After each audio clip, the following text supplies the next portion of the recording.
Organisasi Kepemudaan Karang Taruna tingkat RW Desa Pondok Gudi, Kecamatan Kemang, Kabupaten Bogor, Sabtu pagi menggelar pawai karnaval dalam rangka memeriahkan Hari Ulang Tahun Kemerdekaan Republik Indonesia ke-79. Acara pawai karnaval yang diikuti oleh kalangan anak-anak hingga orang tua itu para peserta dengan tampilan kostum yang unik dan lucu hingga yang seram sehingga menjadi perhatian masyarakat. Peserta karnaval bergerak dari lapangan sepak bola berjalan kaki sepanjang 1 kilometer.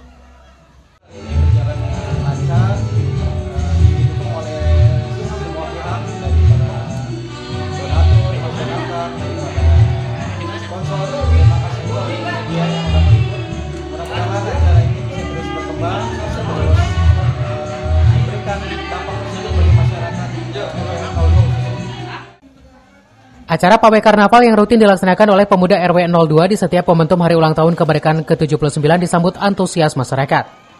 Selain acara pawai karnaval, acara tersebut juga dimeriahkan dengan pentas seni dengan menampilkan penyanyi artis papan atas, juga diisi dengan pameran produk-produk UMKM desa, pengobatan gratis, dan juga pengundian hadiah door prize.